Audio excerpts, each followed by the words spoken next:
नमस्कार दोस्तों, मैं आप सभी का स्वागत करता हूं डिफेंस मास्टर पर और एक नया आपके लिए सेशन लेकर आया हूं for your upcoming NDA and CDS examination. तो आज हम यहां पर डे नंबर 32 का डिस्कशन करेंगे फॉर योर अपकमिंग एग्जामिनेशन, ताकि कुछ इंपॉर्टेंट करंट अफेयर के क्वेश्चंस बैकग्राउंड इन्फॉर्मेशन के साथ आपके यहां पर कवर हों, जो कि आपके एग्जामिनेशन में डायरेक्टली यहां पर पूछे जा सकते हैं। ठीक है, तो इससे पहले करीब मैंने मोर देन 50 वीडियोस आपको ऑलरेडी यहाँ पर रिवीजन सीरीज नाम की एक प्लेलिस्ट है उसमें प्रोवाइड किए हैं।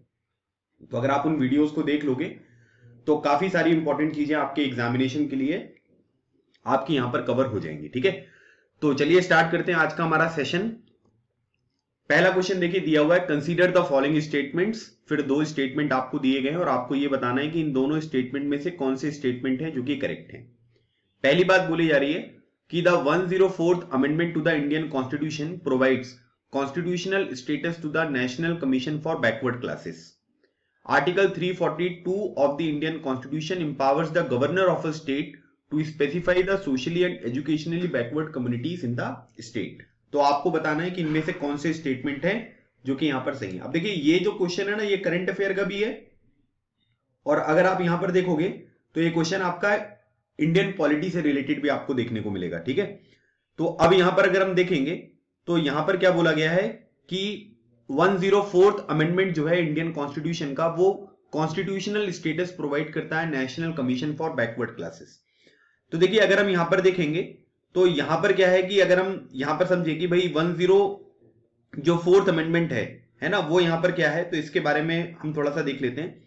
देखिए सबसे इंपॉर्टेंट बात अगर आप यहां पर देखोगे तो यहां पर क्या है कि 104th अमेंडमेंट जो है वो यहां पर क्या करता है कि जो एंग्लो इंडियन कम्युनिटीज यहां पर थी, है ना, जैसे अगर हम यहां पर बात करेंगे तो जो एंग्लो इंडियन कम्युनिटीज आपको देखने को मिलेंगी तो उनको यहां पर क्या था कि रिजर्वेशन दिया गया था, है ना।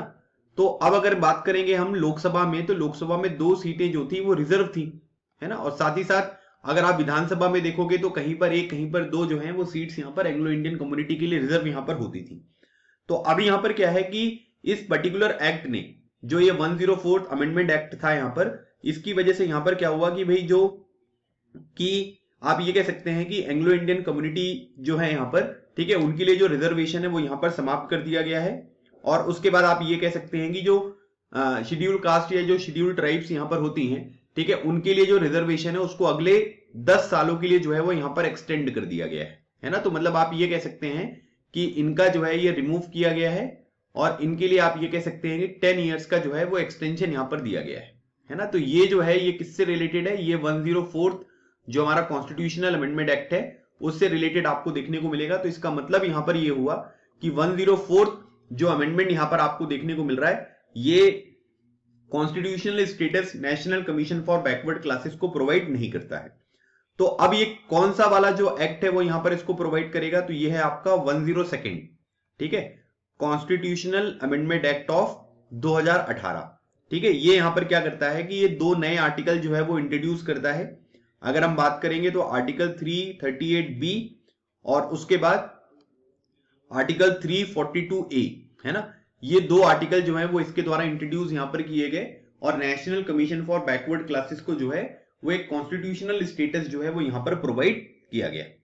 अब इसमें अगर हम बात करेंगे कि यहां पर अगर देखेंगे ना तो ये 338B जो आपको देखने को मिलेगा, ये क्या करता है कि ये जो पर्टिकुलर आर्टिकल है ये कॉन्स्टिट्यूशनल स्टेटस इसको यहां पर प्रोवाइड करता है ना, ये कॉन्स्टिट्यूशनल स्टेटस इसको प्रोवाइड करेगा। और पहले यहां पर क्या था कि जो national commission for backward classes है, ठीक है, आप ये कह सकते हैं कि ये एक स्टैच्यूटरी बॉडी थी, मतलब कि इसको एक लॉ के तहत जो है वो यहां पर बनाया गया था। और ये कौन सी मिनिस्ट्री के अंतर्गत काम करती थी, ये सोशल जस्टिस एंड एम्पावरमेंट जो मिनिस्ट्री है उसके अंतर्गत आपको ये काम करती हुई देखने को मिलेगी, है ना, पहले। ठीक है, तो ministry of social justice and empowerment जो है उसके तहत यहां पर ये काम करती थी, लेकिन अब इसको जो है एक कॉन्स्टिट्यूशनल स्टेटस जो है वो यहां पर प्रोवाइड किया गया है। ठीक है, दूसरी बात अगर हम देखेंगे तो article 342 of the Indian constitution empower the governor of a state to specify the socially and educationally backward communities in the state. तो यहां पर क्या है, ये बात अगर हम यहां पर देखेंगे तो यहां पर क्या है कि आर्टिकल 342A जो है ना, ये वाली जो बात यहां पर होगी ये आर्टिकल 342A से रिलेटेड है। इसमें यहां पर गवर्नर आपको देखने को नहीं मिलेंगे। यहां पर जो ये अधिकार दिया गया वो किसको दिया गया, वो प्रेसिडेंट को जो है वो अधिकार यहां पर दिया गया है। ठीक है, तो ये बात यहां पर ध्यान रखिएगा। और इसमें मतलब आप ये कह सकते हैं कि दूसरा स्टेटमेंट भी जो है ये आपका बिल्कुल गलत है। तो करेक्ट स्टेटमेंट पूछा जा रहा है तो नाइदर वन नॉट टू जो है ये इस क्वेश्चन का हमारा राइट आंसर होगा। ठीक है, ये काफी इंपॉर्टेंट क्वेश्चन है, उम्मीद करता हूं कि ये एग्जामिनेशन में आ सकता है, तो इसको आप अच्छी तरीके से ध्यान रखिएगा। चलिए आगे बढ़ते हैं। Consider the following statements regarding the insurance regulatory and development authority of India, जिसको हम IRDAI यहां पर कहते हैं, और आपको बताना है कि इनमें से कौन से स्टेटमेंट है जो कि आपको करेक्ट यहां पर देखने को मिलेंगे। अब यहां पर इसमें अगर हम यहां पर देखेंगे तो देखिए सबसे पहली बात तो यहां पर ये ध्यान रखिएगा कि ये जो पर्टिकुलर ऑर्गेनाइजेशन है ये कौन सी कमेटी की रिकमेंडेशन पर जो है इसको यहां पर बनाया गया था। तो ये आपको देखने को मिलेगा मल्होत्रा कमेटी की रिपोर्ट थी, है ना, मल्होत्रा कमेटी जो है उसकी रिपोर्ट पर इसको बनाया गया। ठीक है, और ये रिपोर्ट यहां पर कब की थी, ये 1999 की जो है ये आपको रिपोर्ट यहां पर देखने को मिलेगी, तो इसकी वजह से यहां पर बनाया गया। तो इसका मतलब है कि it was constituted upon the recommendation of the Malhotra committee in 1999। तो मतलब आप ये कह सकते हैं कि इस कमेटी की रिकमेंडेशन पर इसको बनाया गया था।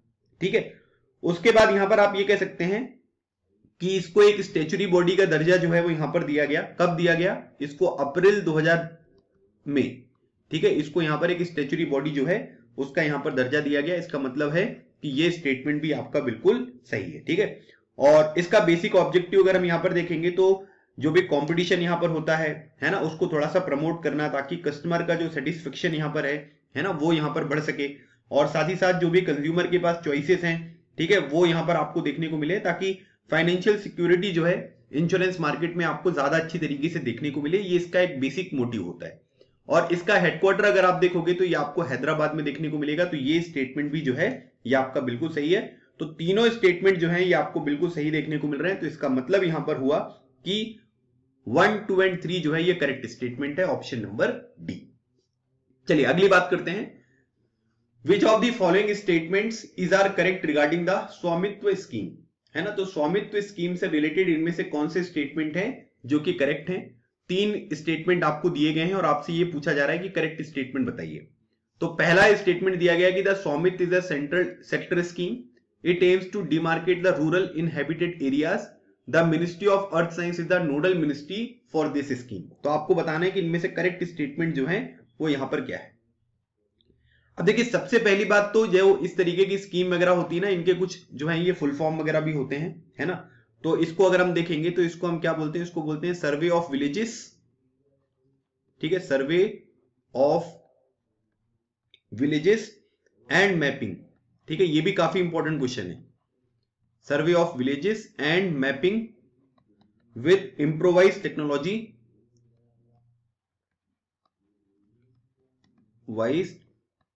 टेक्नोलॉजी, ठीक है, इन विलेज।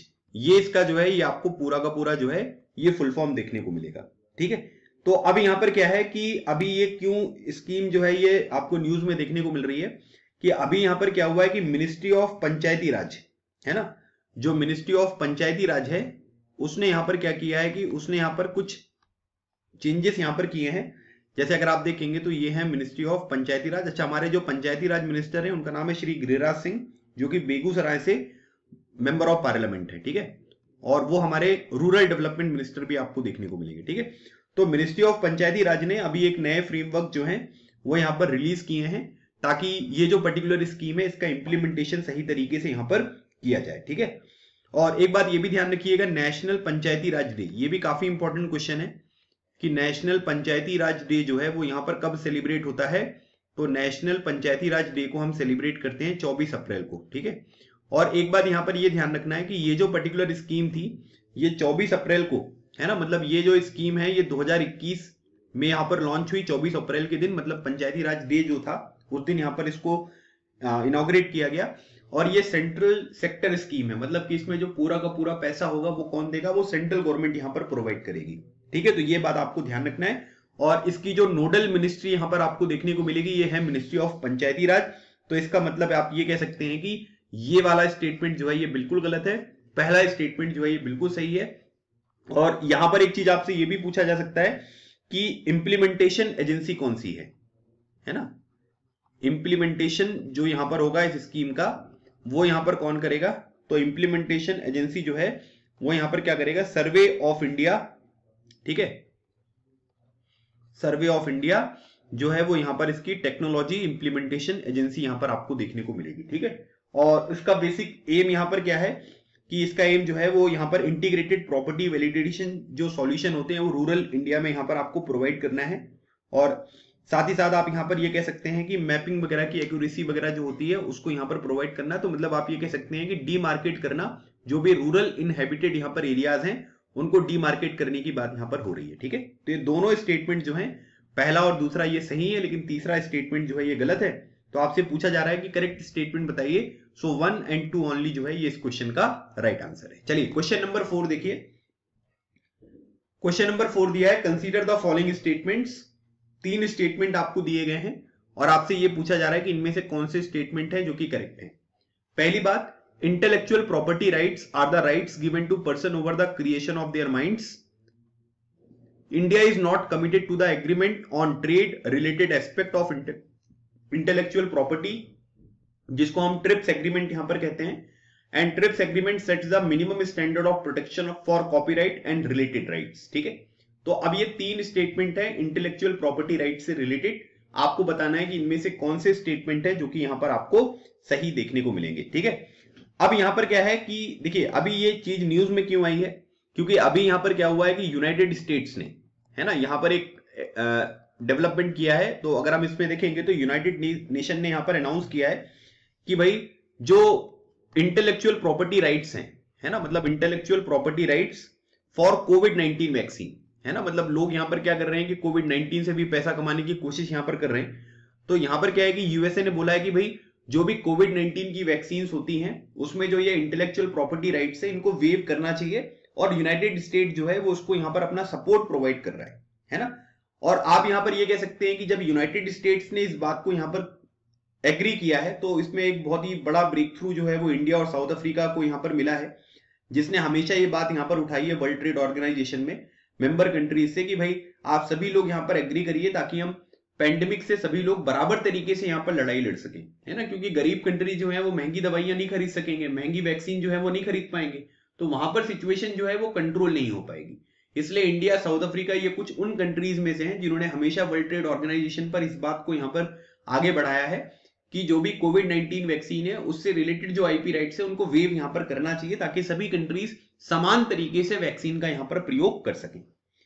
अब यहां पर क्या है कि जो भी इंटेलेक्चुअल प्रॉपर्टी राइट्स होते हैं, तो इसमें आप ये कह सकते हैं कि इंटेलेक्चुअल प्रॉपर्टी राइट्स उन पर्सन को यहां पर दिए जाते हैं जो कि उनके दिमाग का खुद का क्रिएशन होता है ना, चाहे कोई इन्वेंशन हो, लिटरेरी या आर्टिस्टिक कोई वर्क हो, सिंबल्स हो, नेम्स हो, इमेजेस वगैरह हैं जो कि कॉमर्स की फील्ड में यहां पर यूज किए जाते हैं। तो आप यहां पर ये कह सकते हैं कि एक तरीके का ये एक्सक्लूसिव राइट होता है जो किसी एक पर्टिकुलर पर्सन को यहां पर या ऑर्गेनाइजेशन को बिलोंग करता है।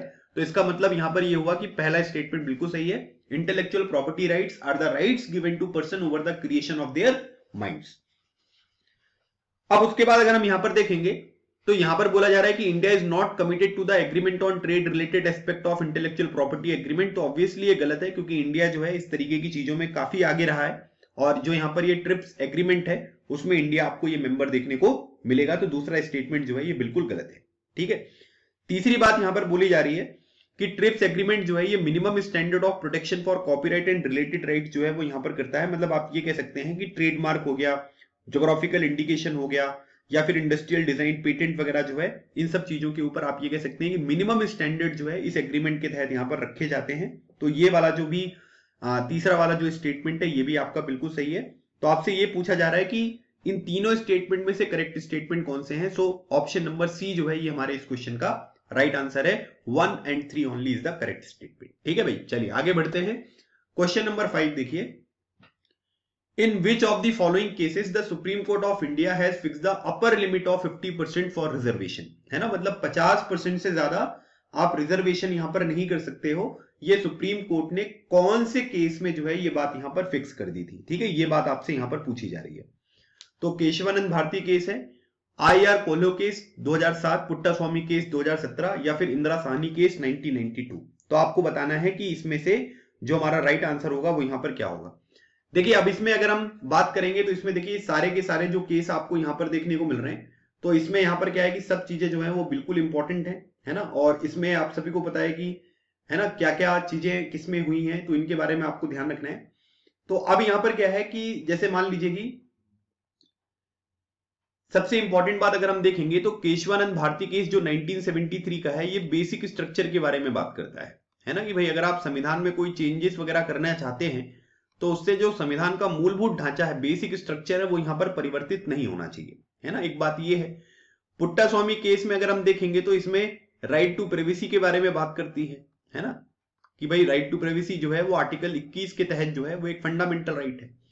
फिर उसके बाद इंदिरा साहनी केस के बारे में अगर हम यहां पर देखेंगे तो इंदिरा साहनी केस जो है वो यहां पर कब का है, ये 1992 का आपको यहां पर ये केस देखने को मिलेगा, जिसमें यहां पर ये बोला गया है कि आप ये कह सकते हैं कि 50% जो रिजर्वेशन है उससे ज्यादा रिजर्वेशन यहां पर आपको देखने को नहीं मिलेगा। ठीक है, तो इसका जो करेक्ट आंसर होगा ये होगा आपका ऑप्शन नंबर डी।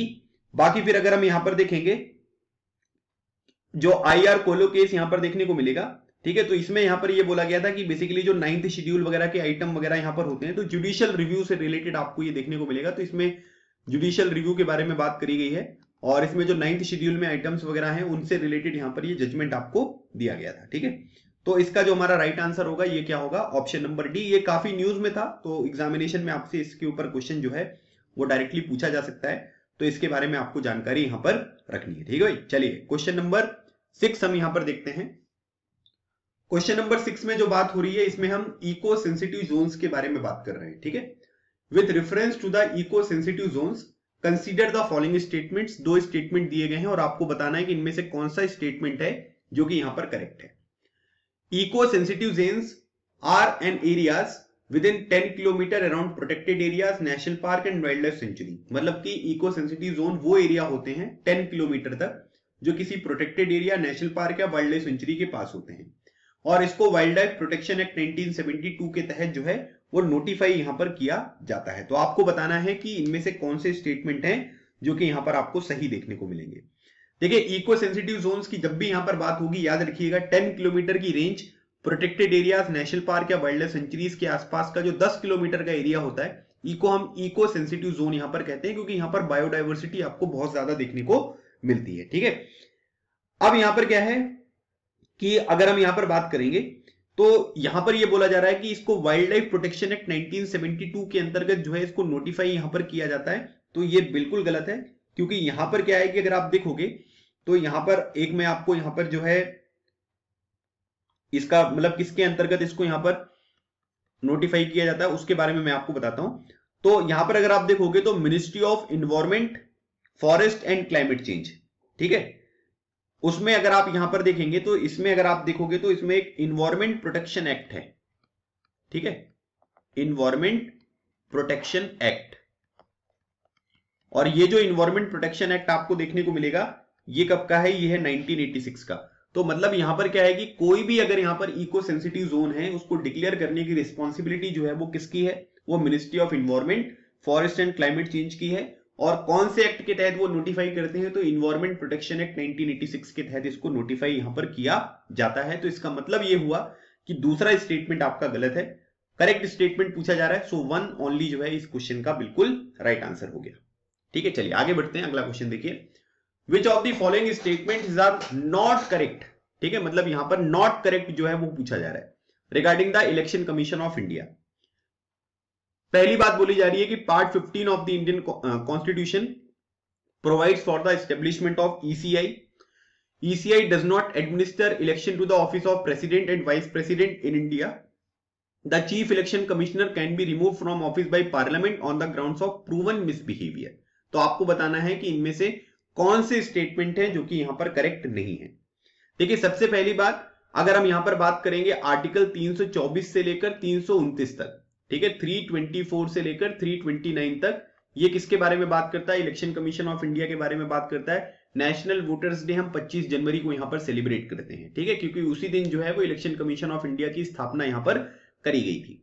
और अगर हम यहां पर बात करेंगे तो ये पार्ट 15 जो है ये इंडियन कॉन्स्टिट्यूशन का ये establishment of election commission of India के बारे में बात करता है, तो इसमें कोई दिक्कत नहीं है। और याद रखिएगा इलेक्शन कमीशन ऑफ इंडिया की जो स्थापना हुई थी वो 25 जनवरी 1950 को हुई थी, जिस दिन हम नेशनल वोटर्स डे के रूप में सेलिब्रेट यहां पर करते हैं। ठीक है, बाकी इलेक्शन कमीशन ऑफ इंडिया के बारे में अगर आप देखोगे तो लोकसभा के इलेक्शन, राज्यसभा के इलेक्शन प्लस जो विधानसभा के इलेक्शन होते हैं including vice president and president के इलेक्शन जो है वो कौन करता है, वो इलेक्शन कमीशन ऑफ इंडिया जो है वो यहां पर एडमिनिस्टर करता है। तो इसका मतलब यहां पर ये हुआ कि ये स्टेटमेंट जो है ये गलत है, क्योंकि इसमें डज नॉट एडमिनिस्टर के बारे में यहां पर बात करी गई है। ठीक है, उसके बाद अगर हम अगली बात देखेंगे, अब इसमें अगर आप देखोगे तो चीफ इलेक्शन कमिश्नर होते हैं और 2 इलेक्शन कमिश्नर भी आपको यहां पर देखने को मिलते हैं।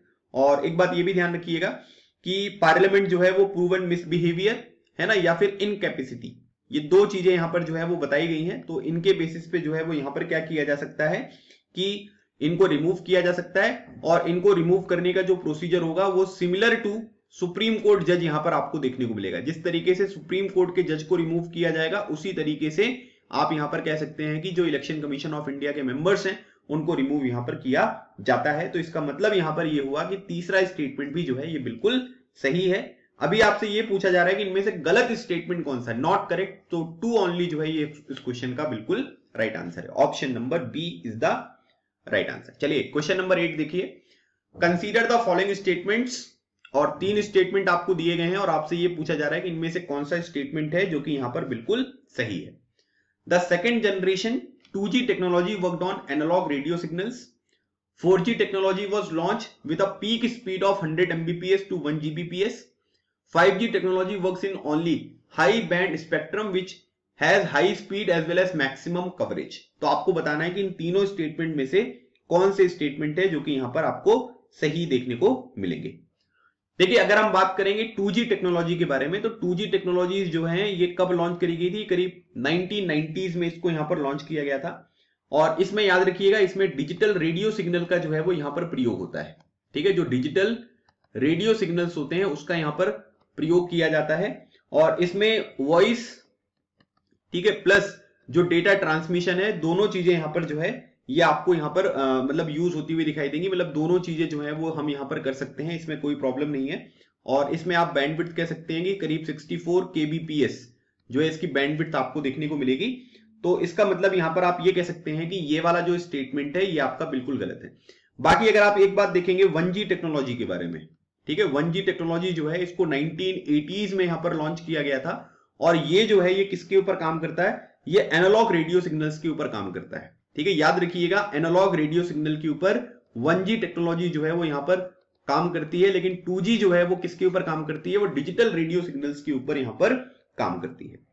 4G टेक्नोलॉजी के बारे में अगर हम बात करेंगे तो इसको 2009 में यहां पर लॉन्च किया गया था, और इसमें पीक स्पीड जो है वो आप ये कह सकते हैं कि 100 Mbps से 1 Gbps की आपको पीक स्पीड देखने को मिलेगी। और उसमें यहां पर आप ये कह सकते हैं कि 3D वर्चुअल रियलिटी जो है वो भी यहां पर इनेबल हो गई है ना, मतलब 3D वाली जो चीजें हुए वो भी यहां पर वर्चुअल रियलिटी ये भी यहां पर इनेबल कर दी गई, जिसका मतलब दूसरा स्टेटमेंट आपका बिल्कुल सही है। ठीक है, और उसके बाद यहां पर आप ये कह सकते हैं कि जैसे आपसे ना एक कभी कभी आपने देखा होगा LTE है ना, जैसे सिग्नल वगैरह में भी LTE लिखा हुआ आता है, तो इसको बोलते हैं क्या, इसको बोलते हैं लॉन्ग टर्म इवोल्यूशन।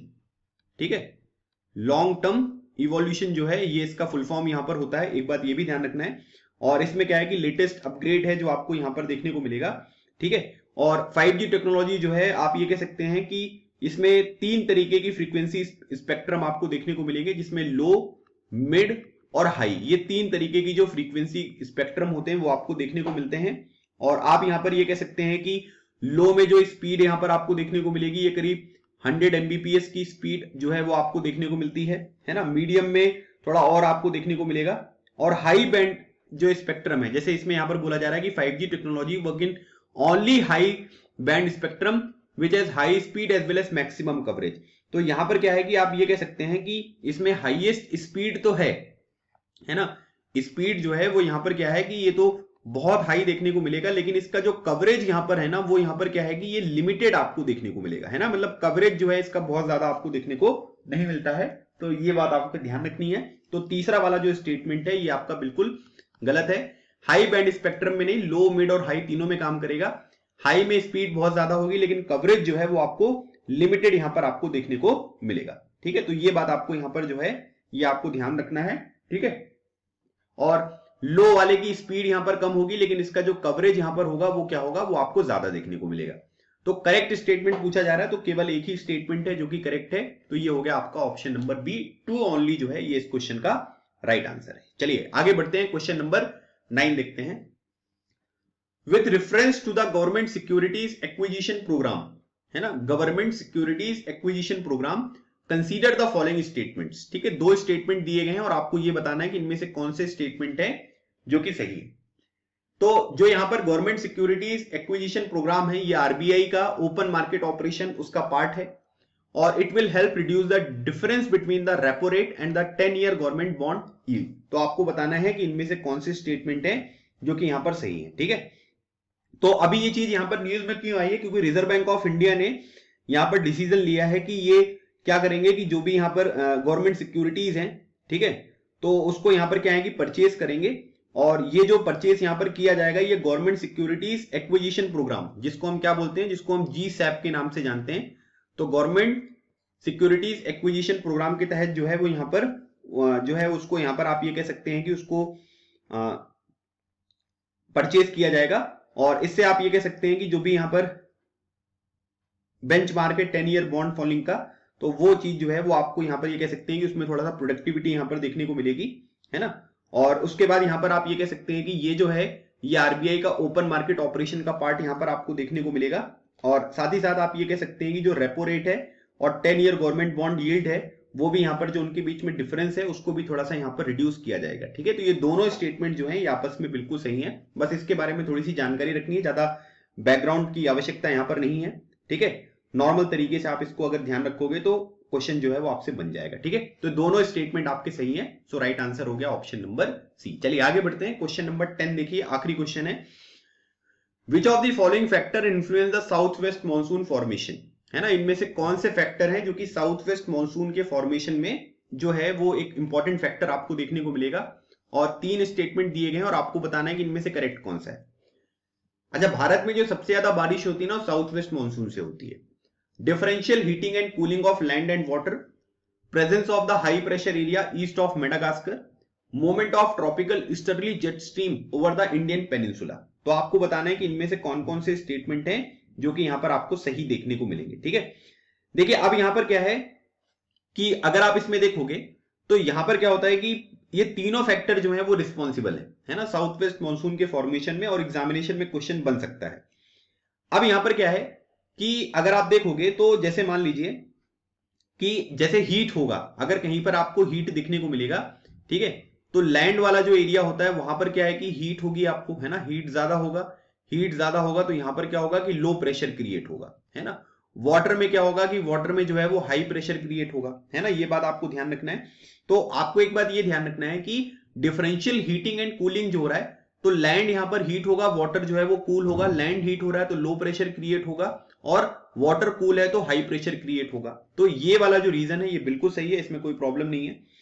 अब उसके बाद यहां पर एक बात ये ध्यान रखेंगे कि जो presence of the high pressure area east of Madagascar, तो मेडागास्कर के जो ईस्ट में है ना, तो मतलब आप ये कह सकते हैं कि यहां पर क्या है कि मेडागास्कर जो है वो इंडियन ओशन में आपको देखने को मिलेगा, है ना, ये बात आपको ध्यान रखना है।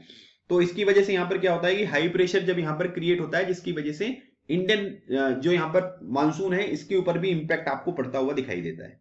ठीक है, और उसके बाद यहां पर क्या है कि movement of tropical easterly jet stream over the Indian peninsula, ये भी जो है ये एक इंपॉर्टेंट फैक्टर होता है जो कि साउथ वेस्ट मानसून के फॉर्मेशन में यहां पर मदद करता है। तो याद रखिएगा ये तीनों एग्जैक्टली आपको पता होने चाहिए कि हीटिंग एंड कूलिंग वाला एक पॉइंट हो गया, high pressure area east of Madagascar जो है इसका प्रेजेंस, और ट्रॉपिकल ईस्टर्ली की जो मूवमेंट यहां पर होती है इंडियन पेनिनसुला में, ये भी एक रिस्पॉन्सिबल फैक्टर है साउथ वेस्ट मानसून के फॉर्मेशन में। ठीक है, तो ये तीनों स्टेटमेंट जो है ये बिल्कुल सही है, सो राइट आंसर हो गया इसका ऑप्शन नंबर डी। तो ये थे गाइज आज के हमारे 10 क्वेश्चंस। ठीक है, बाकी आप हमारा डेली न्यूज एनालिसिस का कोर्स जो है उसमें इनरोल कर सकते हैं, मंथली सब्सक्रिप्शन 249 का है ना, काफी सारी चीजें आपको सीखने को मिलेगी। साथ ही साथ मैं क्वेश्चंस वगैरह भी प्रैक्टिस यहाँ पर कराता हूँ। आपके सीडीएस एग्जामिनेशन के बाद इसको हम और भी ज्यादा इफेक्टिव बनाएंगे ताकि आप अगले सीडीएस एग्जामिनेशन की अच्छे से प्रिपरेशन कर सकें। बाकी हमारा एसएसबी का प्रिपरेशन बैच स्टार्ट हो रहा है, 14 तारीख को आप सीडीएस या एनडीए एग्जामिनेशन देंगे, 15 तारीख से आप अपनी एसएसबी की प्रिपरेशन स्टार्ट कर सकते हैं, क्योंकि ओवरऑल आपको एसएसबी की प्रिपरेशन ही करनी है, रिटन एग्जामिनेशन निकालने मात्र से कुछ नहीं होगा। तो यहाँ पर इसके ऊपर वीडियो में आपको जो है इस वीडियो के अंत में जो है इसकी लिंक प्रोवाइड कर दूंगा, तो आप उस वीडियो को देख सकते हैं। बाकी आप ये कोर्स जो है हमारे YouTube चैनल पर देख सकते हो, ठीक है, उसमें मैंने इसकी पूरी डिटेल आपको बताई हुई है। ठीक है, बाकी अगर आप कोई डाउट है आपके मन में, है ना, तो ये मेरा नंबर है, आप इस पर कॉन्टेक्ट कर सकते हो। तो आपके डाउट्स वगैरह को भी यहाँ पर मैं जो है वो रिजॉल्व कर दूंगा। ठीक है, मिलते हैं हमारे नेक्स्ट सेशन में, तब तक keep smiling and keep preparing, लगे रहो एग्जाम क्लियर करो। थैंक यू सो मच, जय हिंद।